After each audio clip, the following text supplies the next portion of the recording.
ఈరోజు కాసాని జ్ఞానేశ్వర్ ముదిరాజ్ ఎవరైతే కబడ్డీ పితామహుడు అని అనుకుంటామో వారి యొక్క చైర్మన్ ఆర్గనైజేషన్లో కాసాని వీరేష్ ముదిరాజ్ గారు who is the president of Telangana kabaddi association యొక్క ఆధ్వర్యంలో యావత్ తెలంగాణ కబడ్డీ సంఘం యొక్క ఆధ్వర్యంలో కాసాని 72వ జాతీయ మహిళా కబడ్డీ పోటీని ఈరోజు గచ్చిబౌలి ఇండోర్ స్టేడియంలో అంగరంగ వైభవంగా నిర్వహించుకోబోతా ఉన్నాం.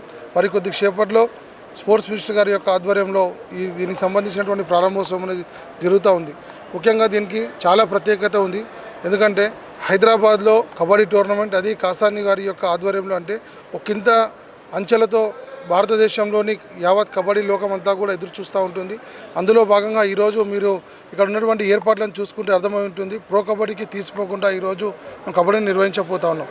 దీనికి ఉన్న ప్రత్యేకత ఏంటంటే ఎప్పుడైతే మహిళా కబడ్డీ ఏషియన్ గేమ్స్లో చేర్చాలి అనే ఆలోచన వచ్చినప్పుడు యావత్ ఆసియా ఖండంలో ఎవరు మహిళా కబడ్డీ పోటీలను నిర్వహించలేనటువంటి సమయంలో 2005వ సంవత్సరంలో కాసాని జ్ఞానేశ్వర్ ముదిరాజ్ గారు 4 కోట్ల రూపాయలు వెచ్చించి ఏషియన్ ఉమెన్ కబడ్డీ ఛాంపియన్షిప్ని హైదరాబాద్ నగరంలో నిర్వహించారు. అప్పుడు 10 నుంచి 12 జట్లు పాల్గొనడం జరిగింది. ఆ 12 జట్లు పాల్గొనడం చేతనే దాని తర్వాత వచ్చేటటువంటి ఏషియన్ గేమ్స్లో మహిళా కబడ్డీ జట్టును ఇంక్లూడ్ చేయడం జరిగింది. దాని ద్వారా ఇప్పటికీ దాదాపు 6 సార్లు భారత మహిళా కబడ్డీ జట్టుకు బంగారు పథకం రావడం జరిగింది.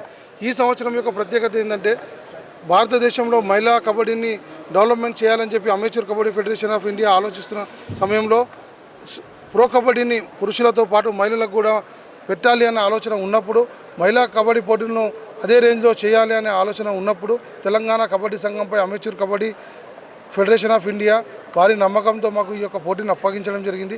ఈ యొక్క ప్లాట్ఫామ్ ఏదైతే ఉందో ఈరోజు మేము నిర్వహించబోతా ఉన్నాం.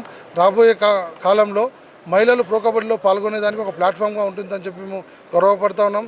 దీనికి సంబంధించి రాష్ట్ర ప్రభుత్వం, sports authority of Telangana, amateur kabaddi federation of India, Kasani foundation ముఖ్యంగా అదేవిధంగా తెలంగాణ కబడ్డీ సంఘానికి సంబంధించినటువంటి ప్రతి ఒక్కరు కూడా ఈరోజు పాల్పంచుకోవడం జరిగింది. అందరి యొక్క సౌజన్యంతో వాళ్ళ యొక్క సపోర్ట్తో ఈ యొక్క పోటీలను రాబోయే 4 రోజుల పాటు చాలా సక్సెస్ఫుల్గా నిర్వహిస్తామని చెప్పి తెలియజేస్తా ఉన్నాం. ఎన్ని టీమ్స్ పాల్గొంటున్నాయి సార్ ఈ గేమ్లో? టోటల్గా యావత్ భారతదేశం నుంచి 28 జట్లు ఇంక్లూడింగ్ ఇండియన్ రైల్వే జట్టు పాల్గొనబోతూ ఉంది.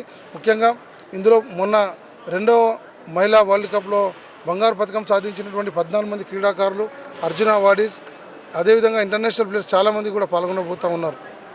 అదేవిధంగా ఈ ఆర్గనైజేషన్ అంటే మొత్తం ఈ కబడ్డీ అసోసియేషన్లో దీంట్లో సెలెక్ట్ అయిన వాళ్ళు ఏ గేమ్స్ ఆడబోతున్నారు నెక్స్ట్లో? ఈ సంవత్సరానికి ప్రత్యేకత ఉందండి. 2026 సెప్టెంబర్ 18వ తేదీ నుంచి జపాన్లో జరిగేటటువంటి ఏషియన్ గేమ్స్లో భారత కబడ్డీ జట్టుకు ఈ యొక్క సీనియర్ నేషనల్ కబడ్డీ ఛాంపియన్షిప్ నుంచి సెలెక్షన్ చేయడం జరుగుతుంది.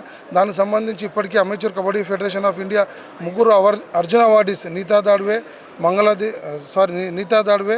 మమతా పూజారి అండ్ తేజస్విని బాయి ముగ్గురిని కూడా సెలక్షన్ కమిటీగా నామినేట్ చేయడం జరిగింది. ఇక్కడ సెలెక్ట్ అయిన వాళ్ళు జపాన్లో జరిగే ఏషియన్ గేమ్స్లో పాల్గొంటారు. Thank you sir. Thank you. ఇంకెవరైనా మాట్లాడుతున్నారు?